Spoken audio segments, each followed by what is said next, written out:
Hello, hello. Welcome back. It's time for Leading Women in Tech. I'm your host, Tony Collis, and I have a treat for you today. We are talking today to Shauna Garner. She is president of Franchisor, and she talks about her remarkable journey up from somebody who thought she was going to become a medical doctor to president of a tech company today. And the key thing that we dig into is risk taking and the conversations one needs to have around risk. There is so much to learn from how to hold space for risks, how to be somebody who's visionary because they take risks. She talks about how her CEO is the visionary, but to me, to be somebody who is able to lead the way she is as president is in defining risk-taking as something that you learn from, something you rise back up from, something that does work out, but how it is how you move forward.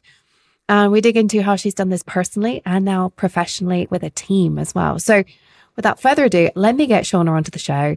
Let's talk about what it means to take risks and have uncomfortable conversations around risk taking.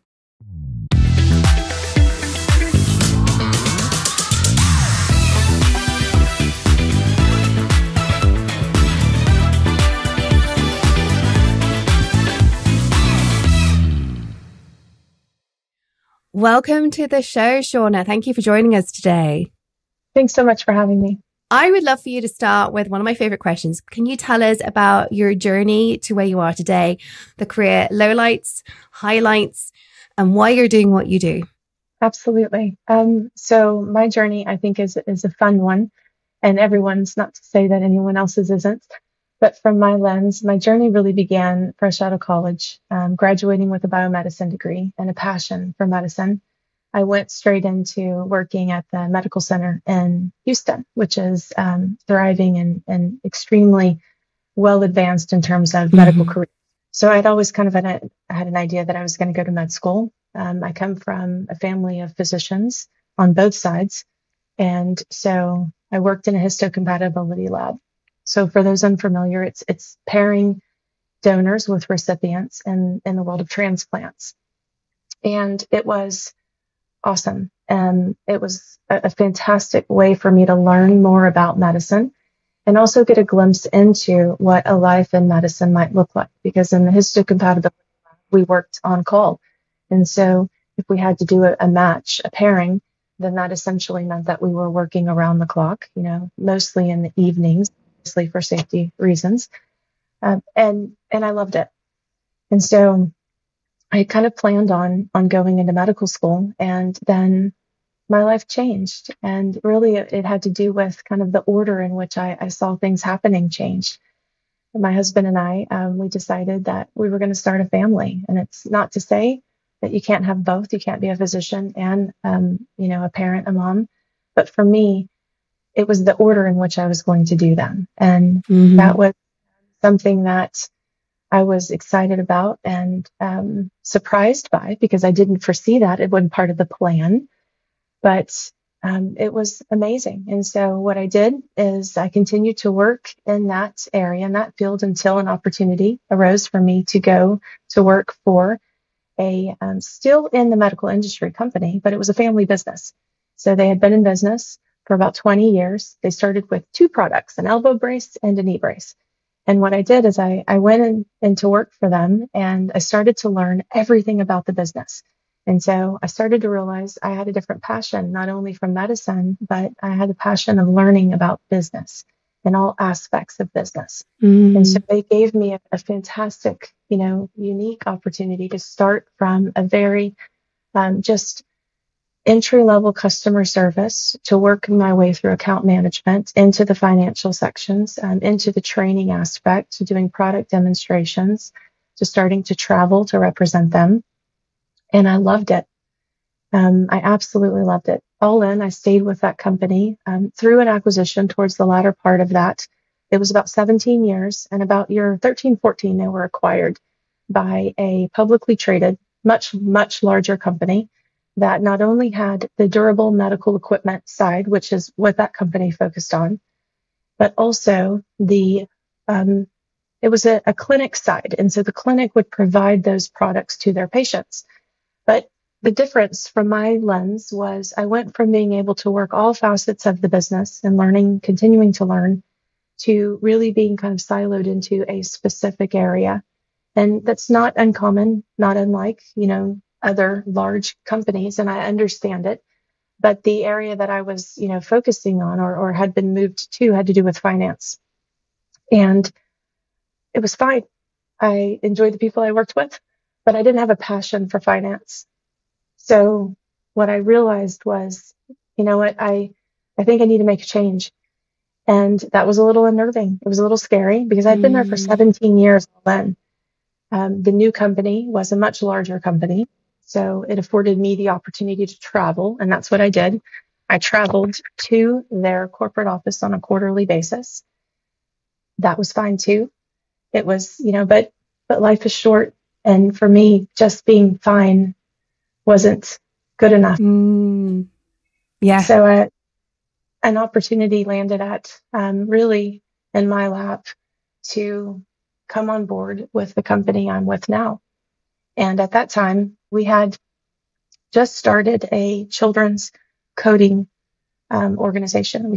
We taught kids how to code through video games. And so in franchising, you have independent business owners. They're the local franchisees. And then you have the franchisor, and we had a corporate location. And I was hired to be the director of that corporate location.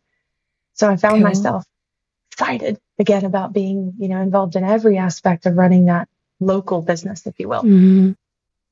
And I stayed there for quite a while. And then I was offered the opportunity to move to the corporate office from the, center director role to the director of support. And so at that point, I got to start building a team, and we supported the franchisees across the country, and we helped them open their own unique, individually owned business and the families that we interacted with.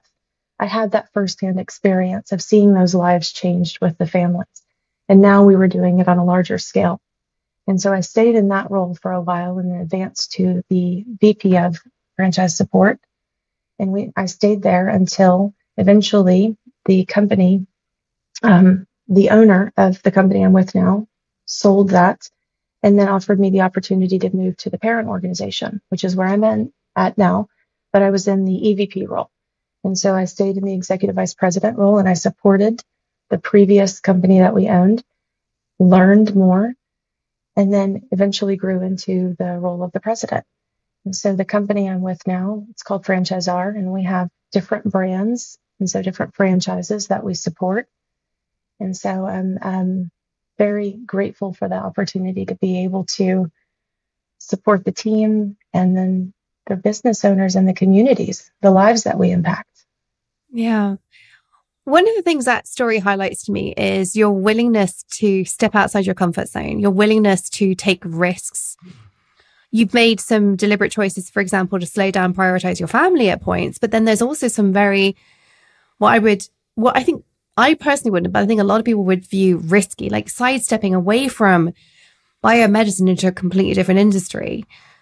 And then, running a company, being president is something that many people would view as inherently risky. You're clearly not risk averse here. Why do you think that is? Like, why are you willing to take risks? What is it about you that does that? Well, I think, I've always loved adventure. And so even from a small age, we kind of, my family and I, my kids, my husband, we always joke about being, adrenaline lovers. And so there's a thrill to that for sure. But there's also the realization that life is short. And I think you've got to love what you do. I think you've got to be passionate, and you can be passionate. And I think, you said this, you can be passionate about multiple things. So I'm still passionate about medicine, and I'm a forever learner. So I study that in my own. However, I realize that if I don't absolutely love what I'm doing day in and day out, then that doesn't mean it's not difficult. Doesn't mean it's not without challenges. It means that, I'm kind of selling this special opportunity of life short. And so I think it's okay to take risks. It doesn't mean that the outcomes and the decisions are always going to be exactly what you want, but it means that you're going to learn along the way if you allow yourself and afford yourself that opportunity. Yeah. I know that when we were speaking before we hit record, one thing that you said that really struck me was you get one life, you get one circle, there's one go at this.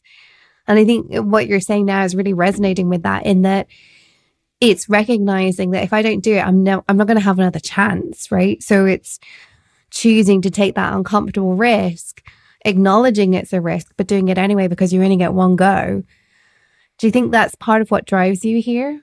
Absolutely. But I don't, I don't think it hasn't come without consult and without, probably sheer terror along the way in terms of, stepping outside that comfort zone. Because by certain, I could have stayed in the organization that I was in and, continued to grow in that organization. But I didn't want to do that forever. I wanted to try something different, and I wanted to have an opportunity to impact lives in a different way. So I do think that, each of us, we owe ourselves the how shall I say, the realization that life is short and that trying something new, trying something different is okay. And taking a risk is okay. Each of us have to determine how risk averse we are and what that risk looks like. For some, it's probably far greater than for others, but it's worth it. Yeah. It's worth it to try it. Well, let's talk about taking risks from a corporate perspective, because obviously one of the things you've done is you've taken risks personally, but now as a successful leader and president, it's your job description to take risks. And I've seen so many other women I coach over the years. We get them comfortable with taking personal risks, getting out of their comfort zone, being uncomfortable a lot of the time to take the right action.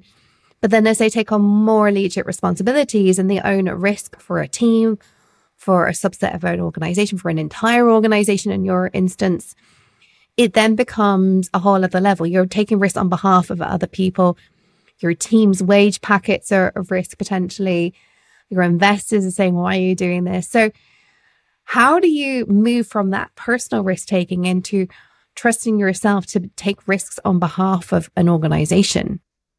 I think it's certainly through analyzation and consult, speaking to those that you surround yourself with. I love implementing, and so the CEO of our organization is most certainly the visionary. That's where my passion is as far as, business. I've learned is that taking an idea and then implementing that idea and then really being able to build all the structure around it and the infrastructure and the foundation.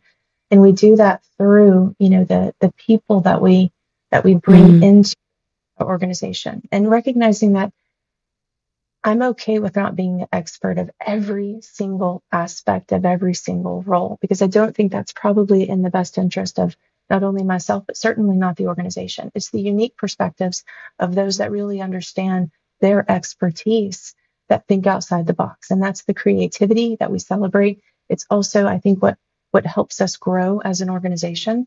And then it's analyzing to recognize that if we're going to take a risk, then let's look at what we possibly learn. The outcome, obviously, we want the outcome to be successful, but we have to realize that sometimes, taking that risk is what defines us as an organization. And then being able to look back, to learn, to catalog what what risk we took and then what the outcome was, and to help us making decisions moving forward. So it's certainly through teamwork that we define, what those risks look like. And then being willing to try something new, trying something different. It's kind of that idea that if you don't try something, then you might not fail at it. And if you don't fail at it, you won't pick yourself back up. Yes. So what I think is it's not necessarily the risk that defines me, but it is certainly how I get back up from it. It's how I rise from the challenge. And if you get back up, I think that's what defines you. And I think that's where it comes back to life is short, and what defines you. And that's a question that each of us have to answer.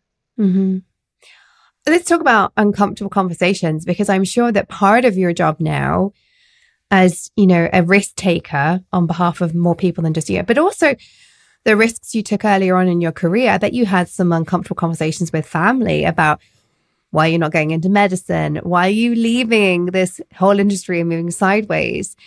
and now having uncomfortable conversations around the risks that you're asserting are good for business. Tell me about how you hold those conversations, how you hold space for the people who perhaps aren't on the same page as you and more risk averse than you. Give them that, but at the same time, push the agenda forwards without losing you and your integrity and authenticity in it. I think it's being comfortable with pauses sometimes, meaning, you take the information in, you give yourself an opportunity to really think about it, and whether or not that decision that you reach is, within the moment, or whether it takes you some time. But it's also allowing for that space of throwing the idea around. You want to bounce it off different people and try and put holes in it, figure out what's wrong with it, because sometimes things can sound too good to be true, and usually, to me, that means that maybe you haven't looked at it from all of the angles. And so that's where it is so important, I think, that you have different points of view. And so sometimes those difficult conversations, I think we can all easily identify difficult conversations as they pertain to us.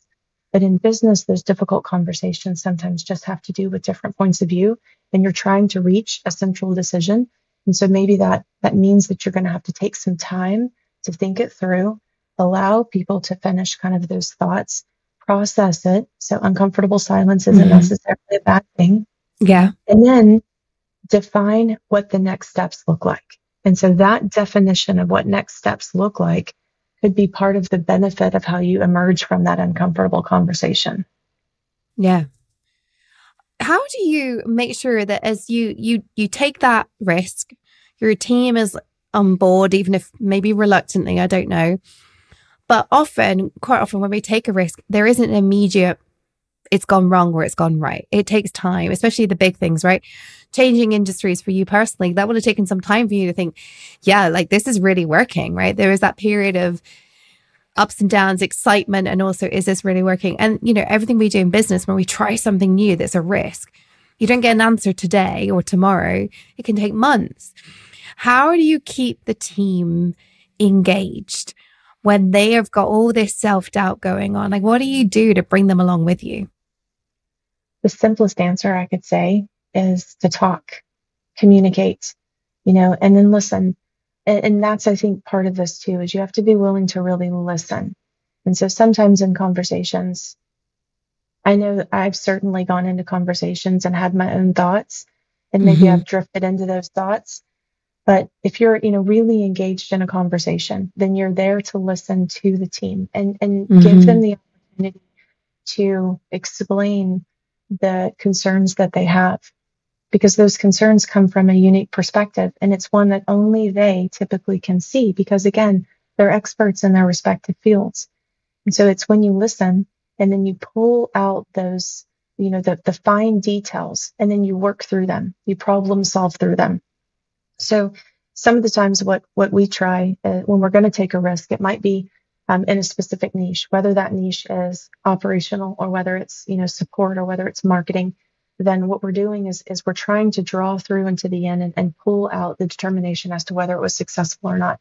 So through those conversations, and we have internal conversations, but we'll also tap into the conversations with those local franchisees and those business owners to see what they're seeing in the marketplace, how their customers are responding to it. And it does take time. Sometimes it isn't immediate. There are instances where you can, make a decision to run a certain type of marketing and you can have an immediate viral impact, probably, especially in today's world, that's a gold star. If you think about the little stickers we used to get in school, the gold stars, that's probably something that we're hoping to achieve really easily, something positive that goes viral. But the reality of it is that sometimes it's a slower uptake. And so you've got to be patient, and patience sometimes is tricky because there's a balance with that. But I do think it comes down to communication, and I think it comes down to listening, as mentioned, so that you can process those responses and process their concerns, because they are valid. They're absolutely valid. 100%. Yeah. I think that's something we don't give enough credit to, is validating other people's concerns.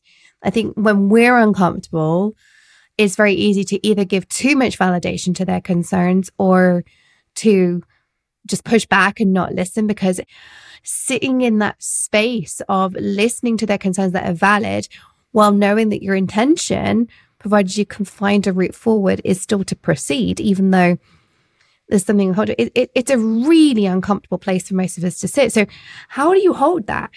How do you hold that firm expectation we're going to move forward, but while still listening and being uncomfortable with people poking holes in your idea that you're like, but we should still do this? Because my experience is most people don't do that well. It's difficult. It can be very uncomfortable. But I think also it comes down to being honest. And so sometimes, the honest conversations I have in instances with parents or, and that's like the end, the end customer of our business, or with a franchisee, is, we owe ourselves respect and professionalism, and to have difficult conversations is okay. It doesn't mean that we're always going to agree. It doesn't mean that the outcome is going to change. It doesn't mean that the decisions we're making as a business is going to be slowed down or delayed. But if we don't give ourselves the opportunity to communicate, then we miss something from that. So if we can always remember that our end goal needs to be the same, which our end goal needs to be the success of the organization, the success for you and your community, then the path that we take to get there needs to be something that we work together to define. And so as an organization, we have goals that we set, and we, again, bouncing those ideas off in order to formulate the best path, listening to those concerns, and recognizing that when your idea has holes poked in it, doesn't mean it's bad. It might be painful, but it really means that it's the peeling back of the layers. So you benefit the idea. The idea has the best opportunity for success when those holes are poked through it, in order to build it back up, to make that strong foundation. And then having that patience to see it in the marketplace, and then see what that adoption is going to look like. And if it isn't adopted and you realize, okay, we did all of this and then it still didn't work, then we have to pivot. Like, let's be ready to pivot. And so being able to pivot sometimes can be tricky too. I think pivoting too early, too late, just right. I guess it's a minefield that deserves its own conversation. Actually, I think, again, it's something I see a lot of individuals and companies getting wrong. I talk to a lot of my clients about over pivoting, under pivoting, doing 180s when it's not timely and all that kind of stuff. So it's that, to me, is part of being an extraordinary leader. So let me ask you this. What in your mind is it when I say we want to be strong and formidable as leaders? What does that bring to mind for you? A great question. So, recognizing that there's power and honesty and truth to me when I think about strong and formidable, it means that I will always get back up. I will always rise. It doesn't mean that the challenges will be easy, but it means that I owe it to not only myself, but also my family, my team, to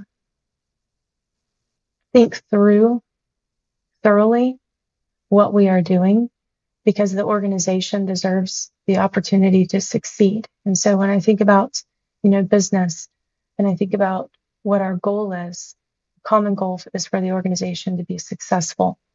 And that at the local level means the consumers are happy and they love the service, the product that they're receiving. It means that the franchisee is successful, but it also means that the pathway to get there may be one where there's bumps in the roads and we stumble, and that's okay.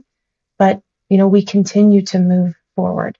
And so being strong and formidable, don't back down from challenges, be okay with being, uncomfortable, and then learning that you're stronger and there's growth through those challenges. You grow as an individual, you grow as a team, you grow as an organization. And life is short. You owe it to yourself to do that. What do you wish you'd known earlier in your life or your career that you know today? Oh, wow. Gosh, such great questions, Tony. I think that there's power in forgiveness. And when I say that, I mean, taking a risk in your career is not easy. Taking a risk in your life is not easy. It doesn't mean that you have to give up those passions that are, good for you, good for the community, good for your family. It just means that maybe the lens that you look through has changed. And so if you take a risk and it doesn't work, it doesn't succeed, your instincts may be to be upset with yourself. And for me, that's been natural. But forgiving myself, I think, is also part of that, and that there's growth through it. And so I think that's one of the things that it's taken a while to learn that, because again, as you get older, there's wisdom with age, right? You have the opportunity to look backward, not necessarily forward, and then sharing that with others, and then finding that common ground to seek out others that appreciate it and then also celebrate it. Mm-hmm. That's beautiful. I love that. Forgiveness is paramount, I think, for us to operate at these high levels and be extraordinary. We have to learn how to forgive ourselves and others. I want to move on to the quickfire round. So we make sure we have time for that. You ready for this? Absolutely. Okay. What is the worst piece of advice you've ever been given? Oh my goodness. It's a tricky one, but it's a fun one in my experience. It is. And I'll tell you this, you're probably going to laugh, but don't have dessert first. That's probably the worst advice that I've been given. I know it's silly, but the way that, and my family laughs about this, I love dessert. I love chocolate. And I'll tell you this, I'm a foodie too, but if I don't make it to my meal and I've had dessert, I'm good. But if I have this incredible meal and I don't make it to dessert, man, I missed out on an incredible dessert. It's making sure you know what matters to you, right? And what matters to you is dessert. Make sure it exists. Yeah. I know it's a silly one, but sometimes you have to laugh. There's power in that. There is power in that. There really is. Because I think part of why I love to ask these questions, the best advice, and then which is the next question, and the worst advice, which was this question you just answered, is it just flags up like everybody has their own agenda in life. It doesn't mean it's the agenda you should be following. And so I love that. For you, dessert matters. I love it. Well, tell us, what is the best piece of advice you've ever been given? Trust yourself. Yeah, that is beautiful. Yeah, put in the work. Learn about yourself, because I haven't found it in my lifetime that I've woken up and just automatically known everything about myself. But knowing me, and that's through trials, it's through tribulations, it's through stumbling, it's through getting back up, and then trusting your instincts, trusting that little voice. Don't discount it. Trust that little voice. I love it. I love it so much. What was the last book you read or listened to? I need to now say listen to, because I listen to everything. What's the last book you read or listened to, and would you recommend it? Okay, so the last one that I completed, I'm listening to about 5 different ones, so I'm really glad that you said listen to, because I love the book. I know, right? The smell, I love the tactile aspect of it, but I do find audiobooks are more conducive to my life. Let's see, the last one that I finished, which is one that I do recommend, it has to do with business, is Your Next 5 Moves. And I'm probably, I really liked it. And so, have you read it? I've listened to that. I'm trying to think who the author is. I will have to look that up and make sure we're talking about the same one. But I listened to that about a year ago. Patrick Bet-David is the author. Okay. And it has to do with business, understanding, prepping, making sure that you're ready, thinking forward, if you will, always trying to think about the next step. Yeah. And so that one is teeing me up for the next book, which is Know Your Enemies. I haven't started that one yet because I have a couple of other ones, but again, it's all business. And so that's one of the things that I love to learn about. Yeah. It's always like feeding our brains, isn't it? Well, tell me, what is your favorite mindset tip that you follow? Oh, being grateful. That's probably something that I've been working on for the last, I'm going to say probably 5-6 years, is of coming from a place of gratitude, trying to always recognize that there is always something to be grateful for, whether it is, as, let's just say, life-changing as, family and friends can be, or as simple as, AC, we'll just say. But it's recognizing that there's power in that. It doesn't mean that life isn't going to challenge you, because as soon as you try it, you're going to run into a wall or, spill something on you or something like that. But again, that's when it goes back to that whole opportunity and realization that laughter is a form of, release, stress. And so when it comes to that mindset, I try and always come from a place of gratitude. I love that. I love that so much. This has been such a beautiful conversation and empowering conversation. So where can people connect with you, find out more about what you do? Where can we find you online? So you can find more about our organization at branchesr.com, or you can even go to LinkedIn and you can look us up through LinkedIn. We have different brands. Valhalla Esports is one of our brands. Venus Palette is a brand. Iron 24 is a brand. Me personally, you can see me through there. I do have my own Instagram. And you're going to laugh, but I'm really not super social as far as social media is concerned. I think with, working so much and these opportunities, you try to disconnect. And so if you want to connect with me online, you can certainly find me through LinkedIn. Absolutely through there. Perfect. I always recommend people are on LinkedIn. Like that's where most of us are as business owners, as business people, as leaders. So go ahead, do that. Shauna, what would you say is the one thing you want to leave our audience with? What's your final thought today? Oh, wow. Gosh, we've said this, and I know we've said it before, life being short. But I do think if I had to think, one thing is don't undersell yourself. Don't not give yourself an opportunity to rise to a challenge. So, learn from those that provide you with those opportunities. Come from a place of gratitude and seek out additional knowledge, and take risks. Take a risk, even if the risk starts small. If it's walking barefoot, outside in the grass, and if it's going in, for a swim, whatever that risk is, but take a risk and then celebrate when you rise from that challenge, because there's power in that, and use that. Life will challenge you, and business especially. In the professional world, challenges will come up against you.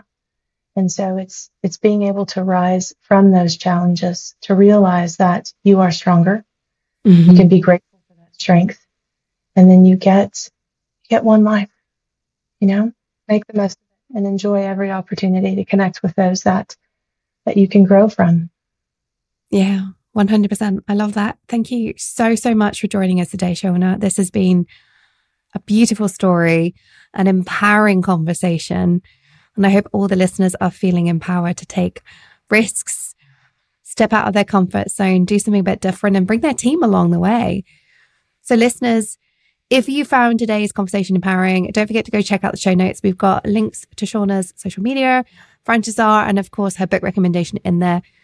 But until next time, remember, stay on your tech leadership game, follow your dreams, because the world really does need that uniqueness that you bring as a leading woman in tech.